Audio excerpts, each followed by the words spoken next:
Hi everyone, എല്ലാവർക്കും നമ്മുടെ പുതിയ വ്ലോഗിലേക്ക് സ്വാഗതം. ഇന്ന് ഒരു യാത്രയിലാണ്. പെട്ടെന്നുള്ളൊരു തീരുമാനമായിരുന്നു. ഞാൻ ട്രിവാൻഡ്രത്ത് എൻ്റെ വീട്ടിലേക്ക് പോകുന്ന സമയത്ത് ഞങ്ങൾ ബ്രദറും നാട്ടിലുണ്ടായിരുന്നു. അതുകൊണ്ട് ഒത്തിരി നാളുകൾക്ക് ശേഷമാണ് അമ്മയുടെ ചേച്ചിയുടെ വീട്ടിലേക്ക് പോകുന്നത്. എൻ്റെ വല്യമ്മ അമ്മയുടെ മൂത്ത ചേച്ചിയാണ്. അപ്പോൾ ഞങ്ങൾ പെട്ടെന്നുള്ളൊരു തീരുമാനമായിരുന്നു. അപ്പോൾ ഞാനും ക്രിസ് ബേബിയും എൻ്റെ അമ്മയും ബ്രദറുമായിട്ടാണ് ഞങ്ങൾ യാത്ര തിരിച്ചു. ഒരു ഉച്ചയൊക്കെ കഴിഞ്ഞ സമയത്തായിരുന്നു ഞങ്ങൾ യാത്ര പോയത്. നല്ലൊരു യാത്രയായിരുന്നു. അങ്ങനെ ഞങ്ങൾ ഒത്തിരി നാളുകൾക്ക് ശേഷം ഏകദേശം ഒരു 1.5 ഇയേഴ്സോളം കഴിഞ്ഞതിന് ശേഷമാണ് ഞാൻ ഈ യാത്ര പോകുന്നത്. എൻ്റെ മാരേജ് കഴിഞ്ഞു, വല്യമ്മയുടെ മക്കളുടെ മാരേജൊക്കെ കഴിഞ്ഞു. അപ്പോൾ ലാസ്റ്റായിട്ട് ഞാൻ അവിടെ ചെല്ലുന്നത് നമ്മുടെ ജോബിൻ്റെ മാരേജിനായിരുന്നു. വല്യമ്മയുടെ മൂത്ത മകൻ്റെ മാരേജിനായിരുന്നു ഞങ്ങൾ പോകുന്നത്. അങ്ങനെ ഞങ്ങൾ യാത്രയൊക്കെ പോയി. അപ്പോൾ ഒത്തിരി അതായത് കുഞ്ഞുനാളിലൊക്കെ കേട്ടിട്ടുള്ള കുറേ പാട്ടുകളും ഒക്കെ കേട്ടൊക്കെയാണ് ഞങ്ങൾ പോയത്. അങ്ങനെ ഞങ്ങൾ വീടെത്തി. ഞാൻ വളരെ കുറച്ച് ക്ലിപ്സേ എടുത്തിട്ടുള്ളൂ.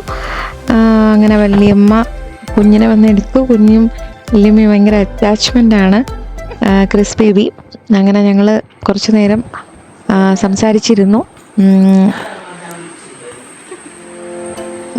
അങ്ങനെ ഞങ്ങളെത്തി.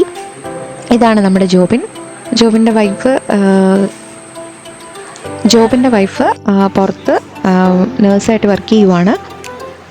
അങ്ങനെ ഞങ്ങൾ കുറേ നേരം സംസാരിച്ചു, അങ്ങനെ ഇരുന്നു. പിന്നെ വല്യച്ഛനുമായിട്ട് ആദ്യം ക്രിസ് ബേബി ഇച്ചിരി ഒന്നിതായിരുന്നെങ്കിൽ പിന്നെ ഭയങ്കര കളിയായിരുന്നു. രണ്ടുപേരുമായിട്ട് കമ്പനിയായി. അങ്ങനെ ഒത്തിരി നേരം സംസാരിച്ചിരുന്നു. അങ്ങനെ ഞങ്ങൾ വല്യമ്മ ഉണ്ടാക്കിയ നല്ല സ്വാദിഷ്ടമായ നല്ല ഫുഡൊക്കെ കഴിച്ചു. വല്യമ്മ ഭയങ്കര കുക്കാണ്, നല്ല ടേസ്റ്റി ആയിട്ടാണ് ഫുഡ് ഉണ്ടാക്കുന്നത്.